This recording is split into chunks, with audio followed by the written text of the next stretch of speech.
Hello students, आज सभी छात्र छात्राओं का आज की कक्षा ऑनलाइन एजुकेशन की कक्षा में स्वागत है। प्यारे स्टूडेंट्स, आज हम कर रहे हैं आर्थिक विकास की समझ का दसवीं कक्षा का इतिहास का 10वीं कक्षा के सामाजिक अध्ययन का चौथा हिस्सा है, चौथा भाग है आर्थिक विकास की समझ। और इसका भारतीय अर्थव्यवस्था के क्षेत्र नामक चैप्टर कर रहे थे। कल की वीडियो जो हमने इसकी पहली वीडियो की थी, आज हम इसका सेकंड पार्ट कर रहे हैं। सेकंड पार्ट में हम आज बात करते हैं तृतीय के क्षेत्र अन्य क्षेत्रों से भिन्न कैसे है। पहले प्रश्न, तृतीय क्षेत्र अन्य से भिन्न। अन्य का मतलब यहां दूसरे अन्य, प्रथम क्षेत्र द्वितीय क्षेत्र क्षेत्र, तृतीय क्षेत्र वाला कैसे हैं। तृतीय क्षेत्र में निम्न प्रकार से अन्य क्षेत्रों से भिन्न है। प्राथमिक और द्वितीय क्षेत्रों में वस्तुओं का उत्पादन होता है। पहले में प्राकृतिक साधनों से उत्पादन होता है, दूसरे में जो साधन बनाए गए उन साधनों से संशोधन करके नए साधन का प्रयोग किया जाता है। लेकिन तृतीय क्षेत्र में वस्तुओं का उत्पादन नहीं होता, अपितु यह प्राथमिक क्षेत्र और द्वितीय क्षेत्र के उत्पादकों को सेवाएं प्रदान करता है। किसी भी देश के अनेक सेवाओं जैसे अस्पताल, शिक्षण संस्थाएं, डाक सेवा, थाना, कचहरी, ग्रामीण प्रशासनिक कार्यालय, नगर निगम, रक्षा, परिवहन, बैंक, बीमा कंपनी इत्यादि की आवश्यकता होती है। इन्हें बुनियादी सेवाएं माना जाता है। क्या माना जाता है? तृतीय कक्षाओं को बुनियादी सेवाएं।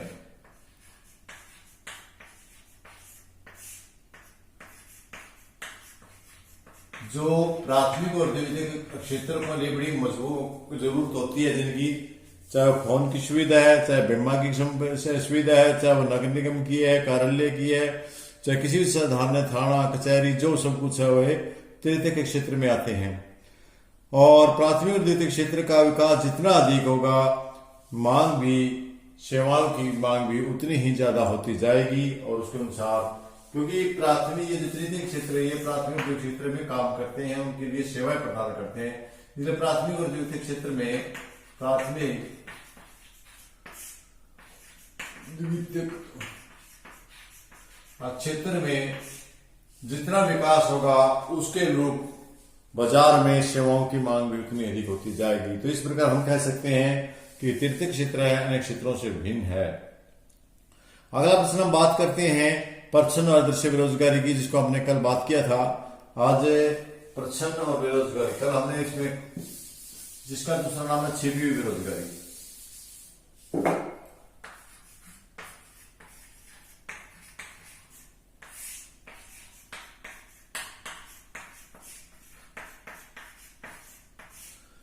ये प्रच्छन्न बेरोजगारी है, इसको हम छिपी हुई बेरोजगारी के नाम से भी जानते हैं।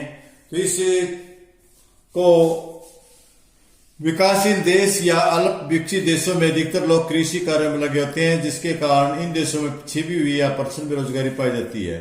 यह स्थिति तब उत्पन्न होती है जब किसी विशेष क्षेत्र या कार्य में जनसंख्या का भार जरूरत से अधिक बढ़ने लगता है।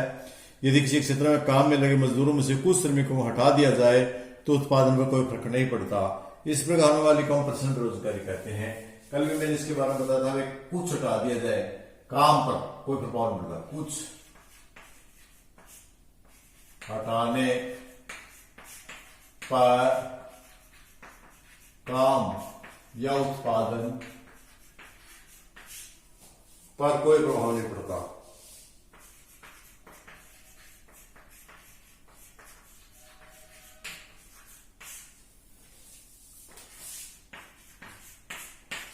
नहीं पड़ता। जैसे कि कल भी मैंने आपको बताया था कि यदि किसी के पास एक एकड़ भूमि में 5 आदमी लगे हुए हैं, उसका उत्पादन हुआ काम 2 आदमियों का है, यदि उसमें से 3 आदमी घटा दिया जाए तो उसके उत्पादन पर कोई प्रभाव नहीं पड़ता। इसलिए हम उसे प्रच्छन्न बेरोजगारी कहते हैं। शहरी या ग्रामीण क्षेत्रों में उदाहरण देना है। शहरी क्षेत्रों से उदाहरण एक मान लेते हैं, हमको एक किराने की दुकान है, उस दुकान में परिवार के 4 सदस्य काम करते हैं। यदि वहां पर परिवार के 2 सदस्य काम कर रहे हैं और 2 अन्य किसी अन्य कारखाने में काम करने के लिए चले जाएं तो दुकान की बिक्री पर कोई फर्क नहीं पड़ता। इसलिए 2 जो सदस्य थे वेतन के रूप में परिवार की अधिक आय दूसरी जगह जाकर ज्यादा हासिल कर सकते हैं और उसी जगह रहकर सिर्फ वो उसी काम करते हैं। ग्रामीण क्षेत्र में शहरी शहरी क्षेत्र में आप दुकान का उदाहरण दे सकते हैं, और ग्रामीण क्षेत्र में आप खेत का उदाहरण दे सकते हैं।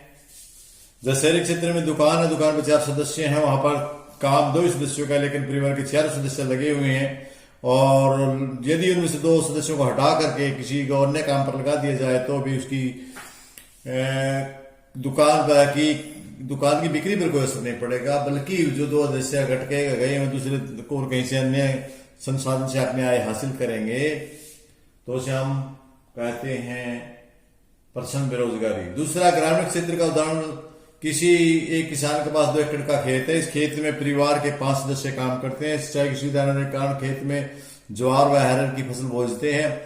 भूस्वामी अपनी जमीन पर काम करने के लिए 2 सदस्यों को हटा देता है, बाकी 3 सदस्य रह जाते हैं। 2 सदस्यों के हटने से उस खेत की ऊपर कोई प्रभाव नहीं पड़ता है, बल्कि जो 2 सदस्य हटकर गए हैं वो किसी अन्य स्थान पर जाकर अपना काम करेंगे तो वो अन्य आय भी प्राप्त कर सकते हैं। इस प्रकार हम कह सकते हैं कि 2 सदस्यों के हटने से न तो कोई दुकान पर प्रभाव पड़ेगा, बल्कि पहले की तरह चलेगी शहरों में, और इसी प्रकार गांव में भी यदि कृषि के उस खेत में से 5 में से 2 को हटा दिया जाए तो 3 आदमी भी इस काम को कर सकते हैं।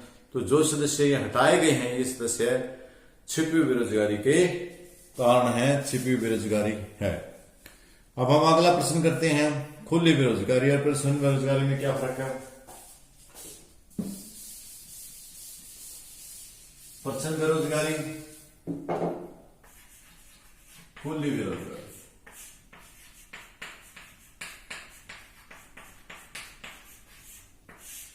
देखिए दोनों में अंतर का, आपने जब दोनों जान लिए हैं, दोनों परिभाषाएं जान ली है, तो इसके अंतर करना कोई कठिन नहीं है।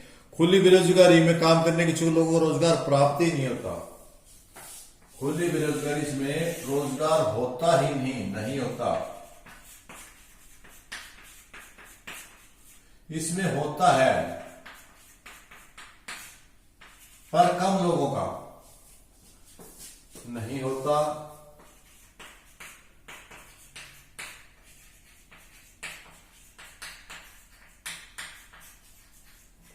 तो इतना अंतर जान लें आपकी जो पर्सनल बेरोजगारी है, उसमें देखने में तो लोग लगता है कि आपने काम धंधे लगे हुए, लेकिन वास्तव में वो सब लोगों को काम नहीं था, कुछ लोगों को काम होता है, इसलिए पर्सनल बेरोजगारी या दृश्य बेरोजगारी, छिपी हुई बेरोजगारी का नाम दिया जाता है। जो खुली बेरोजगारी है उसमें बिल्कुल रोजगार नहीं होता, देखने में भी लोग बेकार खाली बैठे हुए दिखाई देते हैं, इसलिए हम इसे खुली बेरोजगारी कहते हैं।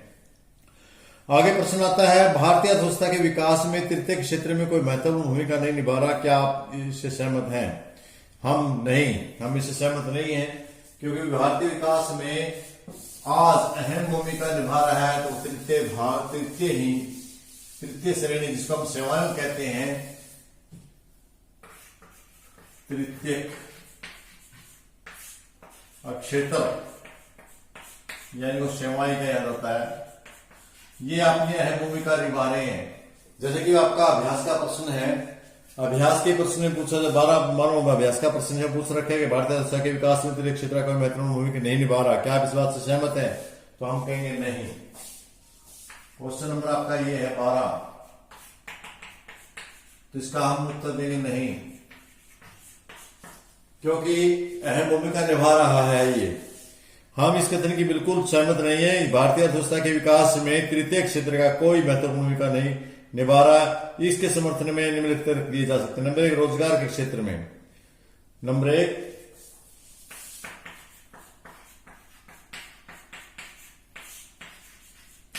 तृतीय क्षेत्र में रोजगार काफी लोगों को मिला है, नौकरियां काफी लोगों को मिली हैं। 1973 के आंकड़ों के अनुसार तृतीय क्षेत्र में केवल 15% लोग ही कार्यरत थे, जो कि 2000 में वह 25% बढ़ गए, यानी 10% की बढ़ोतरी हो गई। 1973 की यदि बात करें तो कितने थे, 15%। अगर हम 2000 की बात करें तो हो गए 25%। तो इसका मतलब 10% रोजगार के साधन उपलब्ध हुए हैं। तो हम कैसे कह सकते हैं कि महत्वपूर्ण भूमिका नहीं है, तो इन्होंने महत्वपूर्ण भूमिका निभाई है। नंबर 2, उत्पादन में हिस्सेदारी।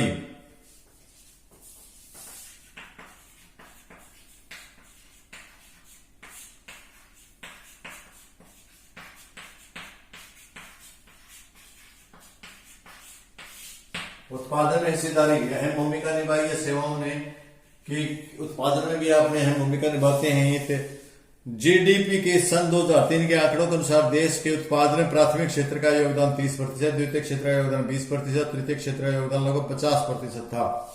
यदि हम इसकी तरफ से देखें, जीडीपी 2003 के अनुसार प्राथमिक क्षेत्र 20%, द्वितीय क्षेत्र 30% और तृतीय क्षेत्र 50%। तो इसकी मतलब ये सबसे ज्यादा भूमि रही है इनकी। तो इसलिए हम नहीं कह सकते कि इनकी कोई तृतीय क्षेत्र की कोई महत्वपूर्ण भूमिका नहीं है, हम कह सकते हैं कि बड़ी महत्वपूर्ण भूमिका है। नंबर 3, राष्ट्रीय आय में योगदान।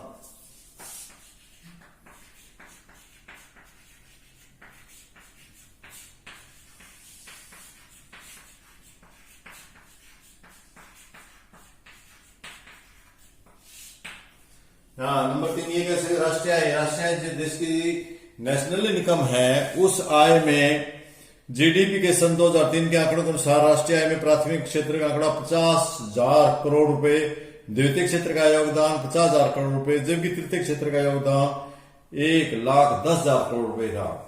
क्या प्राथमिक क्षेत्र में 50,000 करोड़, द्वितीय क्षेत्र में 50,000 करोड़ और तृतीय क्षेत्र में 1,10,000 करोड़। तो इस प्रकार ये इन आंकड़ों को यदि हम देखें तो तृतीय क्षेत्र का योगदान है वो तीनों में सबसे ज्यादा है। प्राथमिक, द्वितीय, तृतीय तीनों क्षेत्रों में से तृतीय क्षेत्र का सबसे ज्यादा योगदान रहा है। भारत में सेवा क्षेत्र में 2 क्षेत्र विभिन्न प्रकार के लोग नियोजित करता है। ये लोग कौन है? अगला हमारा जो पाठ है, क्वेश्चन है, जो अभ्यास का प्रश्न आपका प्रश्न नंबर 13। आपका प्रश्न नंबर 13 है, भारत में सेवा क्षेत्र 2 विभिन्न प्रकार के लोग नियोजित करते हैं, कौन कौन से हैं? तो भारत में क्षेत्र विभिन्न प्रकार नियोजित करते हैं लोग 2 प्रकार हैं, एक संगठित लोग हैं, एक असंगठित लोग हैं। संगठित, असंगठित। संगठित व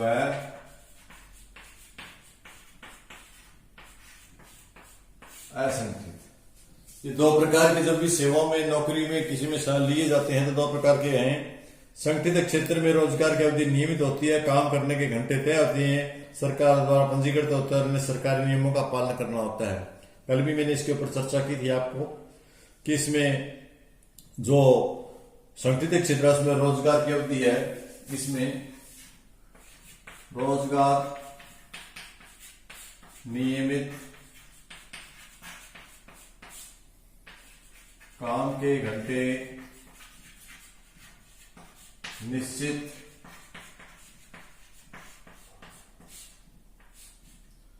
काम के घंटे निश्चित, रोजगार नियमित और सरकार द्वारा पंजीकृत।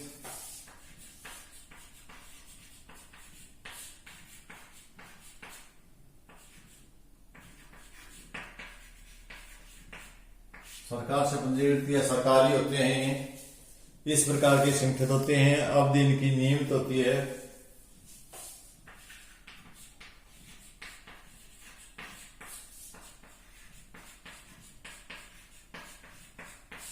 रोजगार नियमित, अवधि नियमित, काम के घंटे निश्चित, सरकार द्वारा पंजीकृत, ये इसकी संगठित क्षेत्र है। अब असंगठित क्षेत्र की बात कर लेते हैं। ये बिल्कुल इसका उल्टा है, रोजगार अनियमित,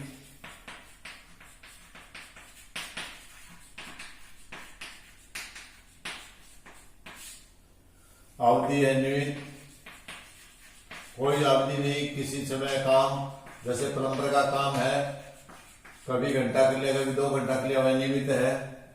रोजगार भी अनियमित है, एक दिन काम ज्यादा मिल गया, एक दिन कम मिल गया। सरकार से कोई मान्यता पंजीकृत नहीं है, सरकार से पंजीकृत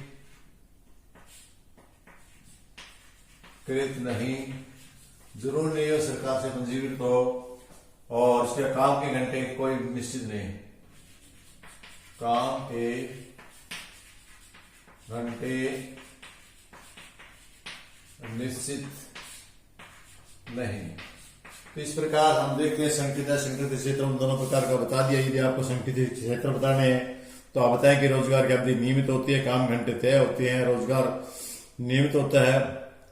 इस प्रकार सरकार द्वारा ये नियमों का पालन किया जाता है। असंगठित क्षेत्र में अनियमित होती है, काम के घंटे भी तय नहीं होते और इस क्षेत्र में सरकार नियंत्रण नहीं होता है। इन क्षेत्रों में छुट्टी, अवकाश, बीमारी कारण छुट्टी आदि का कोई प्रावधान नहीं होता। काम जितना काम किया आपने उसका उतना ही वेतन दिया जाता है।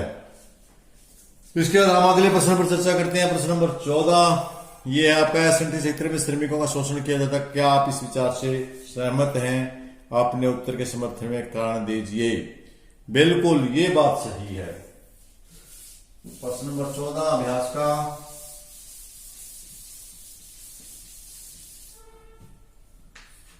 अभ्यास के 14 नंबर प्रश्न में आपसे पूछा जा रहा है कि असंगठित क्षेत्र में श्रमिकों का शोषण होता है, क्या आप इस विचार से सहमत हैं?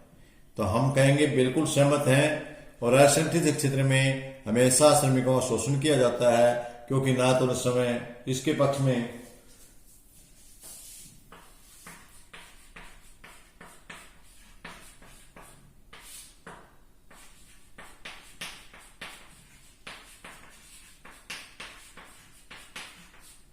शोषण, असंगठित क्षेत्र में शोषण, तो इसके बिल्कुल बात सही है कि असंगठित क्षेत्र में श्रमिकों का शोषण होता है। संगठित क्षेत्र में श्रमिकों का शोषण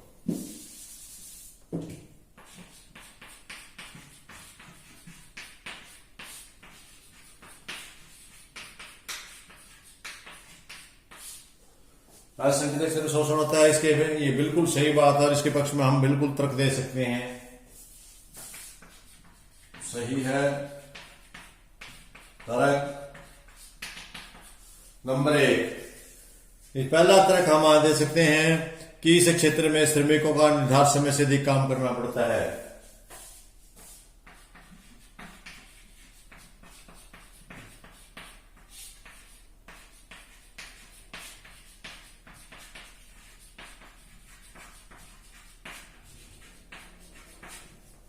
नंबर सबसे पहला यही सोच रहा है कि उनको जितना समय दिया 8 घंटे दिया है तो उसमें से 10 से 12 घंटे काम लिया जाता है, उनसे अधिक समय काम लिया जाता है। नंबर 2, श्रमिकों को दरों से कम वेतन दिया जाता है। कम वेतन, जितना वेतन कहा जाता है उतना वेतन कम दिया जाता है। कई बार सिग्नेचर ज्यादा से वेतन पर करवा देते हैं, दिया कम जाता है। और नंबर 3, सवेतन अवकाश की सुविधा नहीं होती, अवकाश नहीं होता इनको। सवेतन, जिस दिन ये काम पर नहीं आते उस दिन इनका वेतन काट लिया जाता है। सवेतन अवकाश नहीं, अर्थात कहने का मतलब ये कि जिस दिन ये अवकाश पर रहते हैं उस दिन इनका वेतन काट लिया जाता है। इनकी छुट्टी का कोई पारिश्रमिक नहीं दिया जाता है, छुट्टी के कारण इन्हें कोई वेतन नहीं दिया जाता। रोजगार की कोई सुरक्षा नहीं है, कोई गारंटी नहीं कितने दिन काम है, कोई सुरक्षा नहीं। कब नौकरी से हटा दिया जाए, कब काम पे से बुलाना, जब उनको जरूरत ना हो तो काम के लिए मना किया जा सकता है, जरूरत तो बुलाया जाता है। कुछ मौसम में जब काम कम होता है तो कुछ लोगों को हटा दिया जाता है। नंबर 5, कम काम पर कम मजदूर। कम काम पर कम मजदूर। मौसम यदि दूसरा आ जाए, मौसम बदलने के साथ, जैसे कि सर्दी का मौसम जाने के बाद जो गर्म कपड़े करने के कारखाने हैं उनमें मजदूरों की कम जरूरत होती है तो अधिकतर मजदूरों को घर पर भेज दिया जाता है, उनकी छुट्टी कर दी जाती है। इस प्रकार उनको वे बेरोजगार हो जाते हैं। और नंबर 6, बहुत से लोग नियोक्ता की पसंद पर निर्भर करते हैं। और इसमें सबसे बड़ी बात होती है नियोक्ता की पसंद, क्योंकि जो भी ज्वाइनिंग होती है वो उसके ऊपर डिपेंड, नियोक्ता की पसंद, किसको वो रखना चाहता है, किसको ना रखना चाहे, जिसको पसंद नहीं करता उसको वो नहीं रखता। तो इस प्रकार हम देखते हैं कि असंगठित क्षेत्र में श्रमिकों का भरपूर शोषण किया जाता है। हाँ, और इसके बाद हम अगले प्रश्न पर चलते हैं। प्रश्न नंबर 15। प्रश्न नंबर 15 आपका आर्थिक गतिविधियों रोजगार की परिस्थितियों को कैसे वर्गीकृत करती हैं। ये बिल्कुल सही। पहले जो आर्थिक गतिविधियां हैं वे हमारी दो वर्ग हैं, एक संगठित क्षेत्र है। संगठित क्षेत्र जो हमने आप भी बताया था इसी से मिलता जुलता है। संगठित क्षेत्र आपको बताया कि रोजगार की अवधि नियमित होती है, काम करने घंटे तय होते हैं। यह क्षेत्रों सरकार द्वारा पंजीकृत होते हैं, सरकार नियमों का पालन करना होता है। असंगठित क्षेत्र में रोजगार की अवधि अनियमित होती है, काम करने के घंटे भी तय नहीं होते, इस पर सरकारी नियंत्रण नहीं होता है। इन क्षेत्रों में सवेतन अवकाश, बीमारी कारण छुट्टी इत्यादि का कोई प्रावधान नहीं होता। तो बच्चों आज जो बाकी आपके अभ्यास के प्रश्न रहेंगे हम कल के पीरियड में करेंगे। आज की घंटे में मेरे ख्याल में आपसे इतना काफी। आपके जो अभ्यास के खास प्रश्न थे हैं जो पेपर में आने की उम्मीद है, हमने उनके ऊपर चर्चा की। मुझे उम्मीद है कि आपने इनसे अच्छा कुछ सीखा होगा और कोशिश करेंगे। आपने रट्टा नहीं लगाना, बुक पढ़नी है, बुक पढ़ करके प्रश्नों का उत्तर देना है और अपने हिसाब से देना है। पढ़ते रहिए, करते रहिए, बढ़ते रहिए आगे। धन्यवाद। जय हिंद।